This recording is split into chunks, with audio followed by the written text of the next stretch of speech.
সবাইকে আমন্ত্রণ জানাচ্ছি এবি নিউজ প্রাইম সংবাদে। আপনাদের সঙ্গে আছি আমি তাবস্সুম মানিকা। শুরুতেই জানিয়ে দিব সংবাদ শিরোনাম। মুক্তির লড়াই এনসিপি, দুর্নীতি ও চাঁদাবাজের বিরুদ্ধে আন্দোলন। কর্ণফুলী ইপিজেডে ভয়াবহ আগুন, নিয়ন্ত্রণে 8 ইউনিট। আওয়ামী লীগের হাতে অপবিত্র হয়েছে সংসদ, বলেন বিএনপির উপদেষ্টা আলাল।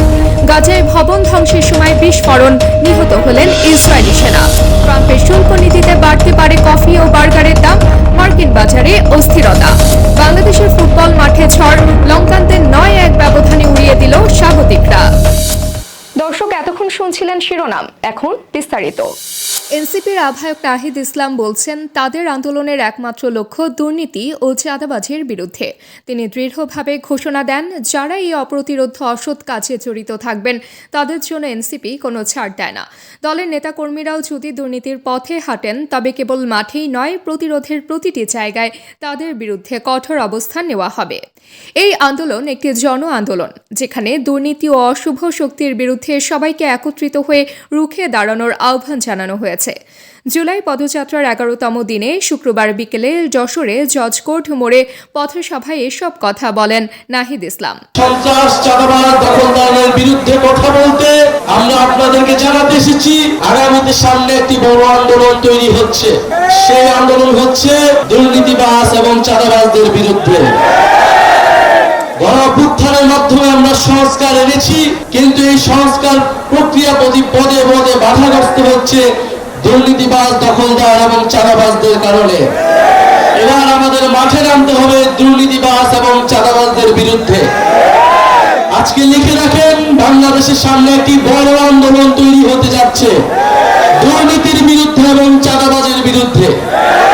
দুর্নীতি যারাই করবে, যদি এনসিপি লোকেরা করে, তার বিরুদ্ধে সাধারণ মানুষজন রাস্তায় নামবে। যারা দুর্নীতিবাজ, নানান দলের বিরুদ্ধে ভিতরে অনুপ্রবেশ করেছেন, তারা এখনই সাবধান হয়ে যান, হুঁশিয়ার হয়ে যান। এই পথসভায় উপস্থিত ছিলেন দলের সদস্য সচিব আক্তার হোসেন। তিনি বলেন, সংস্কার নিয়ে আলোচনা টেবিল রয়েছে, কিন্তু যদি কেউ রাজপথে নামতে বাধ্য হয় তখন সেটাই হবে শেষ কথা। তিনি আরও স্পষ্ট করে বলেন, আমাদের মূল দাবি হল সংস্কার, বিচার ও নির্বাচন। যারা এই 3 বিষয়ে অমীমাংসিত অবস্থানে থাকবেন তারা নির্বাচনকে পিছিয়ে দেওয়ার ষড়যন্ত্রে লিপ্ত। আমরা যখন বাংলাদেশের সংস্কারের কথা বলছি, বিচারের কথা বলছি, তারা তখন শুধু নির্বাচনের কথা বলছে। বাংলাদেশে যদি আগের হাসিনার সিস্টেমই থাকে, হাসিনার সংবিধানই থাকে, হাসিনার বিচার বিভাগই থাকে, হাসিনার প্রশাসনই থাকে, তাহলে আমাদের নতুন করে বাংলাদেশ গড়ার যে স্বপ্ন, সেই স্বপ্ন কি বাস্তবায়ন হবে? সংস্কারের আলাপ এখনো টেবিলে আছে। সংস্কারের আলাপ টেবিল থেকে আপনারা রাজপথে আনতে বাধ্য করবেন না। সংস্কারের আলাপ যদি আপনারা টেবিলের আলোচনায় সম্মত না হন, বাংলাদেশের মানুষ জুলাই অভ্যুত্থানে যেভাবে রাজপথে নেমে এসেছিল সংস্কারের দাবিতে, তার থেকেও বহুগুণে তারা রাজপথে নেমে আসবে ইনশাআল্লাহ। চট্টগ্রামের পতেঙ্গার কর্ণফুলী ইপিজেডে আজ এক দমকা অগ্নিকাণ্ডের খবর পাওয়া গেছে। দুপুরের দিকে শুক্রবার বিকেল 2:55 দিকে এই ভয়াবহ আগুনের সূত্রপাত ঘটে। ফায়ার সার্ভিসের 8টি ইউনিট দ্রুত ঘটনাস্থলে পৌঁছে পরিস্থিতি নিয়ন্ত্রণে কাজ শুরু করে। প্রাথমিক রিপোর্টে জানা গেছে, এই অগ্নিকাণ্ডের সূত্রপাত ইপিজেডের অ্যারো ফেভারিট অফিসের পার্শ্ববর্তী ভবনগুলোতে। আগুনের ধোঁয়া ও লেলিহান শিখা আশেপাশের ভবনগুলোর দিকেও ছড়িয়ে পড়ে, যা পরিস্থিতিকে আরও উদ্বেগজনক করে তোলে। ফায়ার সার্ভিস ও সিভিল ডিফেন্সের চট্টগ্রাম কন্ট্রোল রুমের সূত্রে জানা গেছে, আগুন নিয়ন্ত্রণের জন্য অগ্নি নির্বাপক দলগুলো দ্রুত কাজ করে। পরিস্থিতি নিয়ন্ত্রণের বাইরে যায়নি এবং অগ্নি নির্বাপন কাজ অব্যাহত রেখে আগুন নিয়ন্ত্রণে আনতে সক্ষম হন বাহিনী। অগ্নিকাণ্ডের কারণ বা ক্ষয়ক্ষতির পরিমাণ এখনও নিশ্চিত না হলেও দ্রুত ব্যবস্থা গ্রহণের মাধ্যমে পরিস্থিতি মোকাবেলায় কাজ করছে সংশ্লিষ্ট কর্তৃপক্ষ। বাংলাদেশের রাজনীতির অন্ধকার দিক উন্মোচন করে বিএনপির উপদেষ্টা অ্যাডভোকেট মোয়াজ্জেম হোসেন আলাল বলেন, আওয়ামী লীগ ইতিহাসের এক কালো অধ্যায়ে সংসদে হামলা চালানোর জন্য পরিচিত। তাদের জন্য সংসদ এখন অবমাননার প্রতীক, যেখানে তারা নিয়মিত আঘাত হানে। তার ভাষায়, এই দলটি সংসদকে অপবিত্র করেছে। তাদের পেশা ও নেশা এখন এই অশুভ কাজ। আওয়ামী লীগ নিজেরাই ধ্বংসের পথে এগিয়ে গেছে। তিনি আরও বলেন, গতকাল বাংলাদেশে ঘটে গেল এক ঐতিহাসিক ঘটনা। জুলাইয়ের অভ্যুত্থানে গণহত্যাকারী ফ্যাসিস্টদের অন্যতম সহযোগী তৎকালীন আইজি চৌধুরী আব্দুল্লাল মামুন আদালতে স্বীকার করেছেন তিনি গণহত্যার জন্য দায়ী। এই স্বীকারোক্তি শেখ হাসিনা থেকে নির্দেশ পেয়েছিলেন বলে দাবি করলেন আলাল। এখন তিনি রাজসাক্ষী, আর শেখ হাসিনা ও সাবেক স্বরাষ্ট্রমন্ত্রী এখন আসামি। শুক্রবার দুপুরে জাতীয় প্রেস ক্লাব মিলনায়তনে বাংলাদেশ জাতীয়তাবাদী নবীন দল আয়োজিত এক প্রতিবাদ সভায় এসব কথা বলেন তিনি। আরে জাতীয় সংসদে হামলা করার ইতিহাস বাংলাদেশ আওয়ামী লীগেরই আছে। এরাই জাতীয় সংসদের ফ্লোরে স্পিকারের দায়িত্ব পালন করা অবস্থায় শাহেদ আলীকে চেয়ার দিয়ে পিটিয়ে পিটিয়ে হত্যা করেছিল এই বাংলাদেশ আওয়ামী লীগ, যেটা এই প্রজন্মের অনেকে জানেন না। এই আওয়ামী লীগ হচ্ছে সেই আওয়ামী লীগ যারা জাতীয় সংসদকে অপবিত্র করে সেইখানে বসে সমস্ত কার্যকলাপ বন্ধ করে দিয়েছিলেন।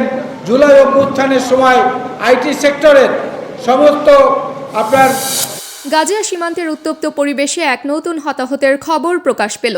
বৃহস্পতিবার দক্ষিণ গাজায় একটি ঘটনা ঘটে যেখানে ইসরায়েলি দখলদার বাহিনীর এক সেনা প্রাণ হারিয়েছেন। 21 বছর বয়সী ক্যাপ্টেন রি বিরান ছিলেন গোলানি ব্রিগেডের নজরদারি ইউনিটের টিম কমান্ডার। তার মৃত্যু গাজা অঞ্চলের উত্তেজনাকে আরও তীব্র করে তুলেছে। প্রাথমিক তথ্য অনুযায়ী গাজার খান ইউনিসে কিছু ভবন ধ্বংস কার্যক্রম চলছিল ইসরায়েলি সেনাদের দ্বারা। হামাসের ভবনগুলোতে মাইন পোতে ইসরায়েলি সেনারা, যা ধ্বংসের অংশ হিসেবে কার্যকর করা হয়। তবে 2 ঘন্টা পরই ঘটে বিস্ফোরণের ঘটনা। এতে আহত হন ক্যাপ্টেন বিরান এবং কিছু সময়ের মধ্যেই তার মৃত্যু হয়। ইসরায়েলি প্রতিরক্ষা বাহিনী এই ঘটনাকে কেন্দ্র করে তদন্ত শুরু করেছে। অতীতে গাজায় এই ধরনের হামলার ঘটনা নতুন নয়। চলতি সপ্তাহে এক হামাস সদস্যরা একটি বিল্ডিং ভাঙার কাজের সময় এক ইসরায়েলি বুলডোজার অপারেটরকে হত্যা করে। এই সময় হামাসের যোদ্ধারা অতর্কিতে আক্রমণ চালায় এবং একাধিক অস্ত্রও নিয়ে আসে। গাজা পরিস্থিতি দিন দিন আরও জটিল হয়ে উঠছে। দখলদার বাহিনী আর হামাসের মধ্যে চলমান সংঘর্ষ যেন এক অপ্রতিরোধ্য চক্রে আবদ্ধ। বিশ্ববাজারে নতুন ঝাঁকুনি দিয়েছে ট্রাম্প প্রশাসনের সিদ্ধান্ত। শুক্রবার প্রকাশিত প্রতিবেদনে জানা গেছে, যুক্তরাষ্ট্রের বাজারে ঝড়ের মতো প্রভাব ফেলতে পারে ব্রাজিল থেকে আমদানি হওয়া কফি ও মাংসের দাম। শুল্কের এই নতুন চাপের ফলে স্বাভাবিকভাবেই ক্রেতাদের পকেটের ক্ষতি হতে পারে, এমনটাই আশঙ্কা বিশ্লেষকদের। প্রতিবেদনে উল্লেখ করা হয়েছে, ট্রাম্প প্রশাসন ব্রাজিল থেকে আমদানি করা পণ্যের উপর 50% শুল্ক আরোপ করেছে। এই সিদ্ধান্তের ফলে বিশ্ববাজারে কফির মূল্য বৃদ্ধির ঝুঁকি বাড়ছে। বিশেষ করে এই শুল্কের বোঝা ব্রাজিলের রপ্তানিকারকদের উপর চাপিয়ে দেওয়া হয়েছে, যার ফলে তারা এই শুল্কের ভার নিতে না চেয়ে বিকল্প বাজার খুঁজে নেবে বলে ধারণা করা হচ্ছে। বিশ্লেষকদের মতে বিশ্ববাজারে কফির দাম ইতিমধ্যে রেকর্ড বা তার কাছাকাছি অবস্থানে পৌঁছে গেছে। এদিকে এই শুল্কের প্রভাব শুধু কফির দামে সীমাবদ্ধ থাকছে না। প্রেসিডেন্ট ডোনাল্ড ট্রাম্পের পরিকল্পনায় রয়েছে ব্রাজিল থেকে আমদানি হওয়া গরুর মাংসের উপর 50% শুল্ক আরোপের পরিকল্পনাও। এটি সরাসরি প্রভাব ফেলতে পারে যুক্তরাষ্ট্রের প্রিয় খাবার বার্গারের মূল উপাদান মাংসের দামের উপর। আন্তর্জাতিক নারী ফুটবলের মহাকাব্যিক যাত্রায় বাংলাদেশে আজ এক অনন্য দিন। দেশের স্বাগতিক হিসেবে আজকের ম্যাচের জন্য সব চোখ ছিল কিংস অ্যারেনায়। একদিকে যেমন উত্তেজনা, অন্যদিকে প্রত্যাশা ঝলক সফরের প্রথম দিনে যেন বাংলাদেশ প্রমাণ করে দিয়েছে কেন তারা দক্ষিণ এশিয়ার শীর্ষ নারী ফুটবল দল। প্রথমার্ধের শুরুতেই বাংলাদেশ দেখিয়ে দিল তাদের শক্তির ঝলক। মাত্র দ্বিতীয় মিনিটে স্বপ্না রানী দারুণ এক ফ্রি কিকের মাধ্যমে এগিয়ে দেন দলের জন্য। এরপর চতুর্থ মিনিটে বাঁ দিক দিয়ে মুনকি আক্তার দারুণ এক আক্রমণে প্রতিপক্ষের রক্ষণভাগে ঝড় তোলে। সেই আক্রমণের ফলশ্রুতিতে সিনহা জাহান শিখার ক্রস আটকে রাখতে পারেনি শ্রীলঙ্কার রক্ষক। বল চলে যায় সাগরিকার সামনে, যা তিনি সহজে জালে জড়িয়ে দেন। 27 মিনিটে বাংলাদেশ আরও একবার প্রতিপক্ষের জাল কাঁপিয়ে দেয়। থারুশিকা বলের পাশে গোলের সুযোগ তৈরি করেন, যা পরে গোলরক্ষককে হারিয়েও যায়। কোচ পিটার বাটলার তার দলের শক্তি ধরে রাখতে কিছু পরিবর্তন করেন, তবে এর কোনো প্রভাব পড়ে না প্রতিপক্ষের ওপর। গোলের ধারাবাহিকতায় সাগরিকা প্রথমে বাঁ দিক থেকে দুর্দান্ত এক শট দিয়ে গোলের খাতা খোলে। এরপর 50 মিনিটে শিখা আক্তার ডান দিক থেকে দলের জন্য আরও এক গোলের স্বাদ এনে দেয়। 3 মিনিট পরে আবারও সাগরিকা নিজের দক্ষতা প্রমাণ করে নিচু শটে গোলের হাসি হাসেন।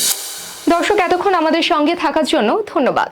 সর্বশেষ সংবাদ পেতে ভিজিট করুন আমাদের ওয়েবসাইট www.abnewsinternational.com এ। সেই সঙ্গে নিয়মিত ভিডিও নিউজ পেতে আমাদের ফেসবুক পেজ ও ইউটিউব চ্যানেলে চোখ রাখুন।